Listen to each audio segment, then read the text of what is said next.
বই পড়ে না? না, এই যে গুলটেকেই দেখুন, 1 থেকে 50 অব্দি মুখস্থ, কিন্তু তারপর বলতে গেলেই হোঁচট খায়। আচ্ছা গুলটে, 51 থেকে বল দেখি। 51, 52, 53, 54, 55, 56, 57, 59, 60, 61, 57, 59, 60, সেগুলো আবার কি? 61 আগে তো 60 হবে। 41 এর আগে যেমন 40 হয়, 31 এর আগে যেমন 30 হয়। তুই কি নতুন করে বই লিখছিস নাকি সংখ্যা আবিষ্কার করছিস? না, বই পড়তে ভালো লাগে না। পণ্ডিত, এদের মা বাবাকে দেখে বোঝাও, শুধু ঘুরে বেড়ালে চলবে, পড়াশোনা করতে হবে তো। আচ্ছা মহারাজ, আপনি যখন এত করে বলছেন, এবার থেকে আমরা মন দিয়ে পড়াশোনা করব। হ্যাঁ, আর বলিস না, তোদের গিন্নিমা আজকে চুনো মাছের চচ্চড়িটা যা বানিয়েছিল না, আহ, পুরো মাখন। গিন্নিমাতে এতদিন জানতাম সরষের তেল দিয়ে রান্না করতো, এখন কি মাখন দিয়ে রান্না করছেন নাকি? আরে দূর, মাখন দিয়ে রান্না করবে কেন? যাই হোক, বাদ দে। উফ, বিকেল বেলা আমাদের বাড়িতে চলে আসিস, তেলে ভাজা দিয়ে মুড়ি খাবো। আর সাথে একটু পেঁয়াজ কুচি আর শসা থাকলে একেবারে জমে যাবে। এ কি মন্ত্রী, তুমি এখানে দাঁড়িয়ে দাঁড়িয়ে গল্প করছো, কোনো কাজ নেই? রাজসভা তো একটু পরে শুরু হবে, তাই একটু ফাঁকা সময়ে। বুঝেছি। বেশি বকবক না করে রাজসভায় এসো, আজকে একটা গুরুত্বপূর্ণ আলোচনা আছে। ঠিক আছে, আমি আসছি। তাহলে বিকেলে চলে আসিস। হ্যাঁ হ্যাঁ মন্ত্রীমশাই, একদম চিন্তা করবেন না।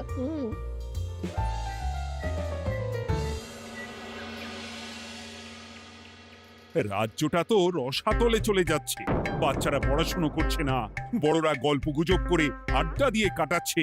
কি করা যায় কিছুই তো বোঝা যাচ্ছে না। কে গল্প গুজব করে আড্ডা দিচ্ছে মহারাজ? কে আবার? আমাদের মন্ত্রী। আমি নিজের চোখে একটু আগেই দেখলাম, বটা ঘটার সাথে সকাল সকাল গল্প জুড়েছে। তাহলে এটা বোঝা যাচ্ছে যে মন্ত্রী মশাইয়ের তেমন কাজ নেই, আর কাজ যখন নেই তখন মন্ত্রী মশাইকে রাজসভায় রাখারও দরকার নেই। হ্যাঁ মহারাজ, গোপাল এটা ঠিক কথা বলেছে। মন্ত্রীমশাই তো কাজের মধ্যে দুটো জিনিসই করেন, অকাজ আর কুকাজ। একদম বাজে কথা বলবে না। গোপালের কথা শুনে এখন আমার নিন্দা শুরু করেছো, তাই না? এই থামো থামো থামো থামো, আমাদের রাজ্যের উন্নতির জন্য একটা সমাধান করা দরকার। এই সময় নষ্ট করা বন্ধ করতে হবে। তাহলে মহারাজ, সবাইকে ফাঁকা সময়ে বই পড়তে হবে, পড়াশোনার মধ্যে থাকতে হবে, কারণ জানার কোনো শেষ নেই। তাহলে কি করা যায় বলো তো গোপাল? আমাদের রাজবাড়ির যে গ্রন্থাগার আছে সেটা তো বহু বছর ধরেই বন্ধ, ওটা খোলার ব্যবস্থা করুন মহারাজ। হ্যাঁ মন্ত্রী, তুমি নিজ দায়িত্বে গ্রন্থাগার খোলার ব্যবস্থা করো। অনেক দিন ধরে ধুলো ময়লা জমে আছে, সব পরিষ্কার করবে, আর পরিষ্কার হয়ে গেলে তোমরা সবাই গ্রন্থাগার থেকে বই নিয়ে পড়বে। বেশ। মন্ত্রীমশাই ভালো ভাষার ফেঁসেছেন। হ্যাঁ, জীবনটা তো শুয়ে বসে গুলতানি দিয়ে কাটিয়ে দিচ্ছেন, না হয় একটু কাজ করবেন আর কি। আর হবে না গল্প গুজব, হবে না ঠাট্টা হাসি। গ্রন্থাগার সাফ করতে গিয়ে মন্ত্রীর হবে হাঁচি কাশি। কথাটা বেশ ভালো বলেছে বিজ্ঞানী। ওনার দুটো কাজ, অকাজ আর কুকাজ। সে তো তুমি প্রসঙ্গ আনলে তাই। বেটারা আমাকে নিয়ে রসিকতা করছে। এই গোপালের বড্ড বার বেড়েছে, এমন চাল চালবো যে কেঁদে কুল পাবে না।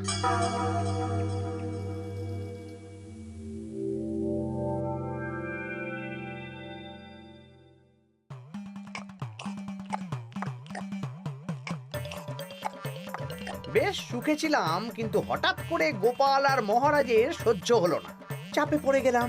আমরা আপনাকে চাপমুক্ত করব, বলুন কি করতে হবে? আমি সব ভাবনা চিন্তা করে ফেলেছি, এখন তোদের আমার কথা মতন কাজ করতে হবে। আসতে পারি মন্ত্রী মশাই? হ্যাঁ, এসো এসো। ইনি তো চিত্রশিল্পী, এনাকে দিয়ে কি হবে? ইনিই তো আসল কাজ করবেন। শোনো, তা গোপালকে ভালো করে দেখে নিয়েছো তো? বিলক্ষণ। একটা পাতায় গোপালের ছবি আঁকতে হবে, ওপরে লেখা থাকবে কৃষ্ণনগরের ভবিষ্যৎ। কি গোপাল তো আপনার শত্রু, গোপালকে নিয়ে বই লিখছেন কেন? আমি বলছি, একটা পাতায় গোপালের একটা ছবি আঁকা হবে, যেখানে গোপালকে দৈত্য হিসেবে দেখানো হবে। বড় বড় দাঁত, বড় বড় কুলোর মতো কান। শোনো, নিচে একটু ফাঁকা রাখবে, যা লেখার আমি পরে লিখে দেব। আর আপনি মহারাজকে এই পাতাটা দেবেন? হ্যাঁ, আর বলবো যে গ্রন্থাগার পরিষ্কার করতে গিয়ে এই পুরনো পাতাটা পেলাম, তবে অনেক খুঁজেও বইয়ের বাকি অংশ কিচ্ছু পেলাম না মহারাজ। মহারাজ ওখানে দৈত্য বেশি গোপালকে দেখে ভাববেন রাজ্যের বড় বিপদ আসতে পারে, আর গোপালকে কোনো কারণ ছাড়াই তাড়িয়ে দেবেন। একদম তাই। কিন্তু একটা সমস্যা আছে। আবার কি সমস্যা? পুরনো পাতা বোঝাবেন কি করে? ছবি আঁকা হয়ে গেলে পাতাটা দুদিন রোদে ফেলে রাখবো, তারপর পাতার ধারগুলো একটু আঁকা বাঁকা করে কেটে দেব, সাথে আগুনের হালকা তাপ দিলে সাদা পাতা খুব তাড়াতাড়ি পুরনো দেখাবে। এটা ঠিক বলেছেন। আচ্ছা চিত্রশিল্পী, তাড়াতাড়ি ছবি এঁকে ফেলো। আমি কালকে সকালেই দিয়ে দেব। বেশ বেশ। আর বটাঘটা, তোদের কালকে থেকে একটু আমার সাথে হাতে হাতে কাজ করতে হবে। হ্যাঁ, এসে আমরা আপনার সুখে দুঃখে পাশে থাকবো।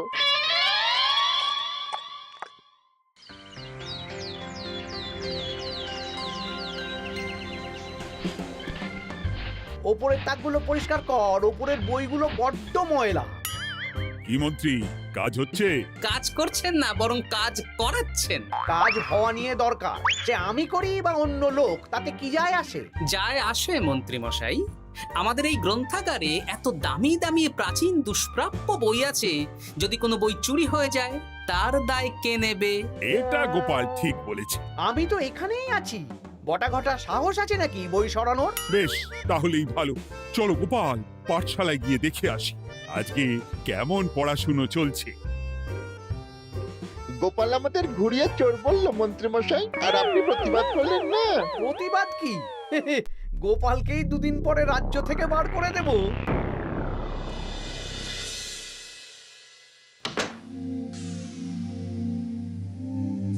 মন্ত্রীমশাই, ছবি আঁকা হয়ে গেছে। কই দেখি দেখি দেখি। সাব্বাস, এই তো চাই। এই ছবি দেখে মহারাজ চমকে যাবে। এবার পাতা পুরনো করার কাজটা করে ফেললেই কেল্লা ফতে।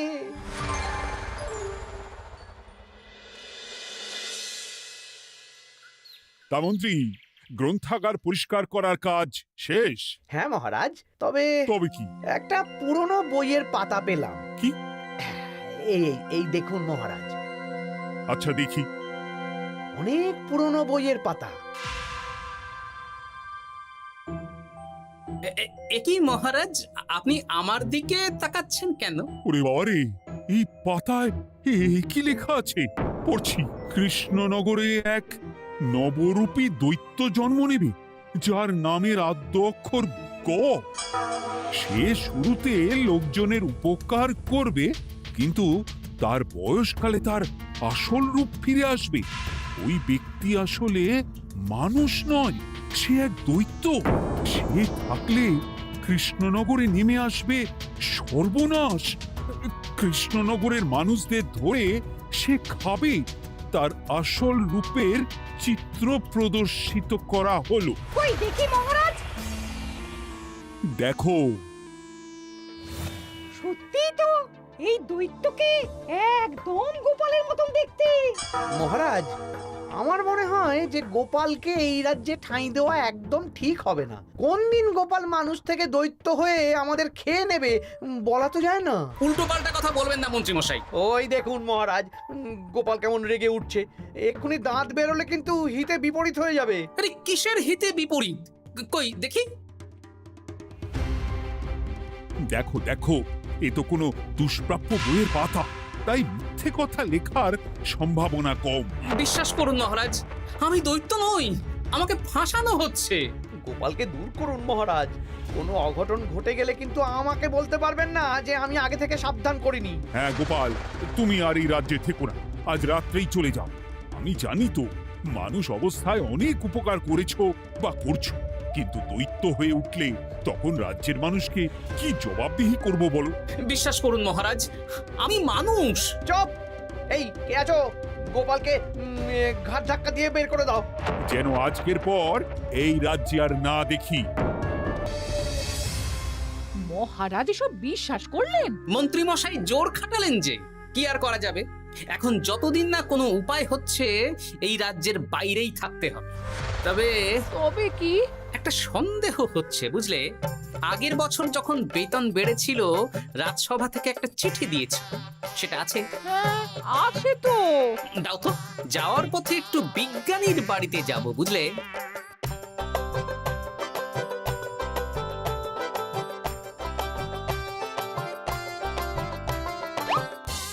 এবার চলো। আমিও বুঝতে পারছি গোপাল, এটা গভীর ষড়যন্ত্র। শোনো, তুমি একটা কাজ করো। ওই পাতার লেখাটা দেখে আমার মনে হলো হাতের লেখাটা খুব চেনা চেনা। তুমি একবার এই চিঠিটার সাথে মিলিয়ে দেখো তো। মন্ত্রী মশাইয়ের হাতে লেখা চিঠি। বেশ, আমি তাহলে কায়দা করে পাতাটা নিয়ে এসে পরীক্ষা করব। তা কোথায় থাকবে এখন? কদিন ওই শ্বশুর বাড়ি, আর আমি তোমার সাথে দেখা করার জন্য রোজ রাতে আসবো। বেশ।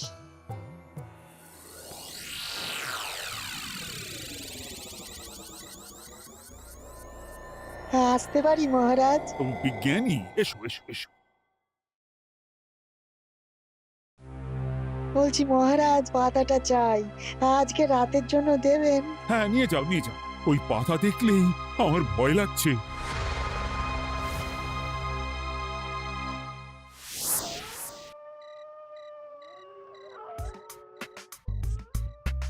এ তো হাতের লেখা হুবহু এক।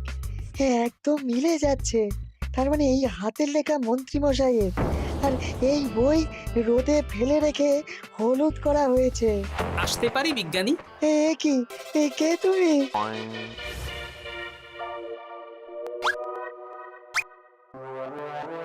গিন্নির পুরনো শাড়ি পরে নারী সেজে এলাম, কেউ জানতে পারলেই বিপদ। এ কোনো বিপদ নেই, তোমাকে মন্ত্রী মশাই ফাঁসিয়েছেন। ওনারই হাতের লেখা, আর ওটা রোদে ফেলে আর উষ্ণ তাপে রেখে পাতা হলুদ করা হয়েছে। জানতাম এইরকমই কিছু একটা হবে। তাহলে কালকে সকালেই রাজসভায় সব খোলসা করে দিই। না না, তার আগে মন্ত্রী মশাইকে একটু নাচাবো। কিভাবে? আমি দৈত্য সাজবো আর মন্ত্রীকে ভয় দেখাবো। আগে বটাকে দেখাবো, তারপর ঘটাকে, শেষে মন্ত্রীকে। এ ভালো মজা হবে, আমি তোমার পাশে আছি। তাহলে তাহলে এখনই সাজগোজ করে ফেলি বুঝলে। তুমি একটা চাদর মুড়ি দিয়ে আমার সাথে বটা ঘটার বাড়িতে যাবে এখন। আচ্ছা।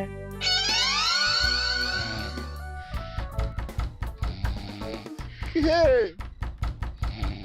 এক ঘটা দেখ না।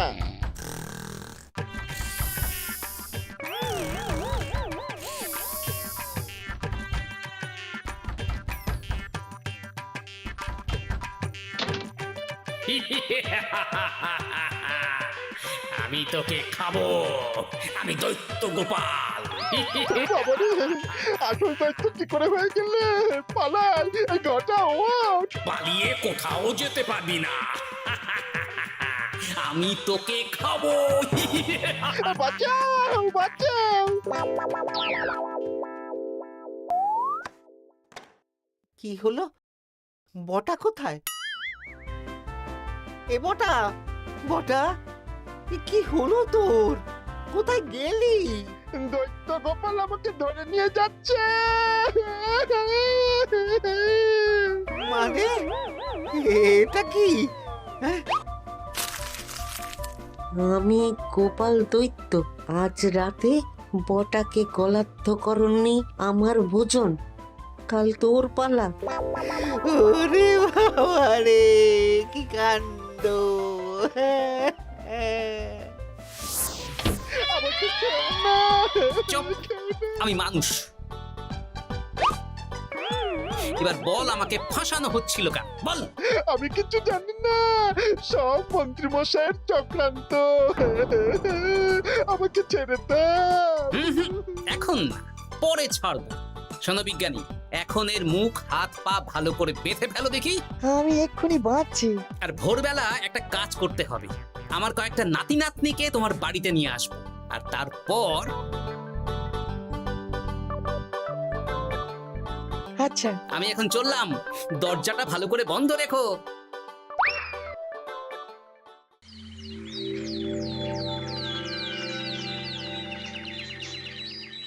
সব উল্টোপাল্টা বলছিস?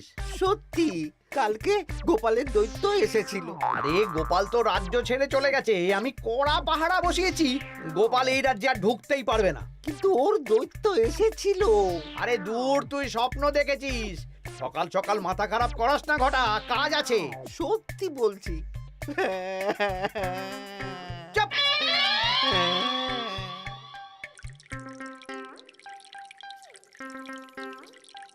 মহারাজ, আমি কানা ঘুষো খবর পেলাম বটাকে গোপাল দৈত্য কালকে রাতে তুলে নিয়ে গেছে। হ্যাঁ, আমিও তো তাই শুনলাম। কি সর্বনেশে দিন এলো! এতদিন তো এই বিপদ ছিল না। কালকে গোপালকে তাড়িয়ে দেওয়ার পরেই গোপাল দৈত্য হয়ে সব শুরু করলো নাকি? আরে দূর দূর, আরে গোপাল দৈত্য হবে কি করে? মানে তুমি তো ওই পাতাটা দেখিয়ে বললে। না মানে আমি বলতে চাইছি যে মহারাজ, গোপাল দৈত্য হয়ে এই রাজ্যে বিপদ আনতে পারে, কিন্তু সেটা তো এই রাজ্যে থাকাকালীন। এখন তো রাজ্যেই নেই, তাহলে আমি তো এর মাথা মুন্ডু কিছুই বুঝতে পারছি না। সর্বনাশ হয়ে গেছে মহারাজ। কি হলো পুটির বাবা? আজ সকালে গোপাল দাদার মতন দেখতে একটা দৈত্য এসেছিল আমাদের বাড়িতে, আর পুটি ট্যাপা পুচকে তুলে নিয়ে গেছে। এবার আমাদের কি হবে মহারাজ? এ কি সর্বনেশে কাণ্ড রে বাবা!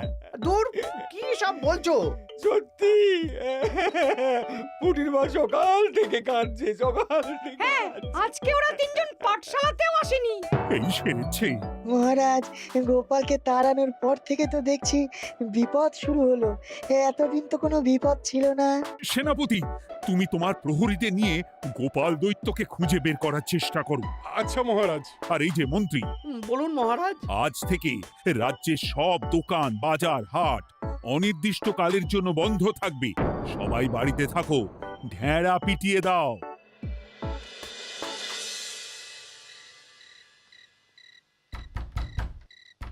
কে? আমি দরজা খুলবো না। এই দরজা খোলো, আমি বিজ্ঞানী।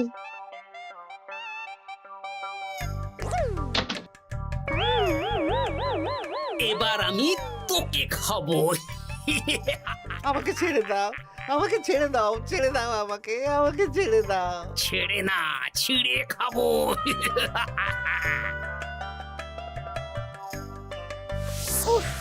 এই তো দাদু চলে এসেছো। এরকম শুয়ে বসে থাকতে ভারী মজা। এ কি বটা, তোর কিছু হয়নি? না না, কাল একটু ভয় পেয়েছিলাম। না, কিছু হবেও না। এই মন্ত্রীর সব চক্রান্ত ধরা পড়ে গেছে।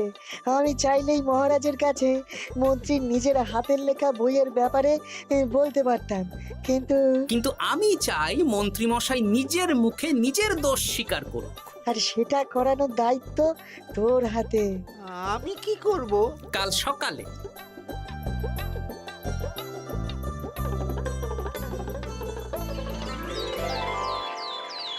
কালকে আবার ঘটাকে তুলে নিয়ে গেছে। ও সেনাপতি, তুমি কি করছো? আমি তো দেখতে পাইনি গোপালকে। দূর! মহারাজ, মহারাজ, কি ঘটা, কি অবস্থা তোর? অনেক কষ্টে পালিয়ে এসেছি। গোপাল খেতে গিয়েও খায়নি আমাকে। মানে ও বলছে আপনাকে খেতে চায়। গোপাল কি দৈত্য নাকি যে আমাকে খাবে? হ্যাঁ, ভয়ানক দৈত্য। এই তো আমি পাতাটা এনেছি, দেখো তো একবার।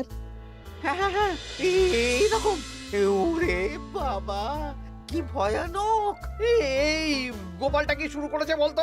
গোপাল দৈত্য হবে কি করে? এই ছবির নিচের লেখাটা তো আমার, তুই জানিস না নাকি? না মানে কিছু না। তোমার লেখা মানে? না আমার লেখা না, মানে আমি খুঁজে পেয়েছি আর কি। আপনি সত্যি না বললে আমার কাছে কিছু প্রমাণও আছে মন্ত্রী মশাই, যে এই পাতার লেখাটা আপনার। হ্যাঁ, এটা মন্ত্রী মশাইয়ের লেখা, আমি সব জানি। এই তোকে বলতে বলেছি। না, এবার আমি বলবই। আগে আমার প্রাণ, তারপর আপনার মান। মন্ত্রী মশাই এই পাতাটা নিজে লিখেছেন, আর গোপালের ওই ভয়ানক ছবি একজনকে দিয়ে আঁকিয়েছেন। রোদে রেখে ও আগুনে উষ্ণ তাপে পাতাটা হলুদ করেছেন আর ধারগুলো আঁকা বাঁকা করে কেটেছেন যাতে দেখে পুরনো মনে হয়। সব বাজে কথা। কোনো বাজে কথা না। এই দেখুন মহারাজ, মন্ত্রীর হাতের লেখা একটা চিঠি আর বইয়ের লেখা একদম এক।